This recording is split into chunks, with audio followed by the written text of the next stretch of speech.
Compared to my previous videos, this build is focused on the OCG format. Since I mainly play OCG, I can't provide a true TCG competitive deck list. Instead, I'm sharing a competitive-style Red Dragon Archfiend OCG build. Let's start with the cards we are going to play in this deck list. We run 3 Power Vice Dragon, as this is one of our starters. 2 Soul Resonators. As much as I'd like to run 3 Soul, we are also running Dominus Spark, as this card shuts down our fire monsters. I gave the last fire slot to Red Lotus King Flamecrime, since it can send one of our normal traps from the deck, which Red Nova can recycle. 3 Bone Archfiend, as this again is one of our starters. We run 1 OBS the Darkness, Synchron, and Vision Resonator. While Crimson and Chain Resonator help extend combos into Supernova and Hypernova plays, they're removed here since they can be bricks in a competitive build. We run 1 Lubellion and 1 Magnamhut. Drewsworm is placed in the side deck and bring him in if I face decks like Ryziel or Branded. Lastly, we run the Albaz engine, 2 Fallen of Albaz and 1 Ecclesia. Ecclesia acts as a starter that bridges into Crimson King, plays without restriction. Albaz is kept at 2 since I don't like to open it in my starting hand due to its summoning limitation. Next, for the spells, 3 the Fallen and the Virtuous, as this card is the reason why I love the Albaz engine. Free pop, and it can recycle with Albion's effect. Next, we run 3 Crimson Gaia, 1 Foolish Burial, 1 Crimson Call, 2 Dominus Impulse. This card is semi-limited in OCG. 2 Dominus Spark, but I honestly really want to add another one, but with lack of space, I'm only playing it on 2. 1 The Ruler's Rumbling. Lastly, 1 Red Dragon Archfiend's Chain, as this card is good when either going first or second, especially in a turn 0 format. For Red Zone lovers, I am unfortunately not going to play, as I stated in the video. Next are the hand traps or staple. 3 Mulcharmy Fuwalos. 2 Ash Blossom. This card is semi-limited in the OCG. 1 Max C. Yes, the card is open in the OCG. And 3 Harmonia. 4 the extra deck. 1 Albion and 1 Lotus, used only because of the Albaz engine. 1 Draco Berserker, as this card is summoned when we use White Albaz effect and we are in its limitation. It has some form of interruption and a beater during battle phase. Here are the remaining RDA extra deck cards that I don't think needs explaining. For the side deck, 3 Mulcharmy Fuwalos. I play this when I'm facing against decks like K9 or that do not utilize the extra deck that much. 1 Bystial Drewsworm. 1 Droll, which is limited here in the OCG. 3 Forbidden Droplets. This can be exchanged with Book of Eclipse if you keep facing against killer tunes. 1 Red Reboot for against Malice or Labyrinth. 1 Fragrance for against decks like Sky Strikers. 1 Harpy's Feather Duster. 1 Called by the Grave, but you can place this in the main deck since Max C exists. 1 Branded Beast. You could play a 2 to the Branded, but we are playing another card which I think is better. Lastly, we play Eradicator, and the card that I think it's better than Etude, which is Dimensional Barrier. These cards are what we send to the graveyard using Lotus's effect. In the main deck, since we don't have either of these 2 cards on the first duel, we can mill our Dominus cards instead. Are Supernova and Hypernova playable? Yes, some OCG players have even won with Hypernova in their lists. I've used both in my other RDA videos, and Hypernova even has a 1-card combo. However, I didn't include them here because their lines can be fragile, and if interrupted, you often end on a weaker board than more consistent routes. They also require higher tuner counts, 3 for Supernova, 4 for Hypernova, which forces less efficient card choices. I still like these cards and will keep using them in other builds, but from a competitive standpoint, they can be cut to make room for more consistent options. This is the general order I follow when activating my cards. If I have the Fallen or Chain, I usually target cards with interruptions or floodgate effects. Going second, Ecclesia can special summon itself and bridge into Crimson King for the usual RDA combo. Foolish Burial can send either Bone Archfiend or Vision Resonator, while Crimson Gaia is more situational. After baiting out the opponent's interruptions, I typically use Soul Resonator last for a 1.5 card combo. I also avoid using Fallen of Albaz early due to its restriction, so I save it for last, though it can still function as a 1.5 card combo if it's in hand. For the combos, I made sure to only follow simple combo lines with a decent end board, compared to my other combos that are flashy, but easy to break.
If you either have Crimson Gaia or Crimson Call in hand, you can actually get a trap in this combo.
The next two combos are combos using the Albaz engines as starters.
ピンクの召喚我が魂ザ・クリムゾンキング。イデオバイスドラゴン。チューナーモンスターダークリゾネーター。シンクロ召喚荒ぶる魂スカーレットデーモンズドラゴン。シンクロ召喚エンバリューレッドデーモンアビス。我が魂レッドデーモンズドラゴン。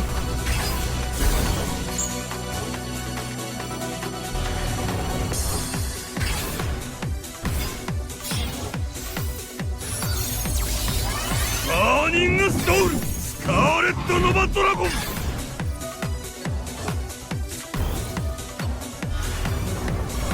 レッドデーモンドラゴンの攻撃アブソリュートパワーフォア。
Here are my honest thoughts about the deck.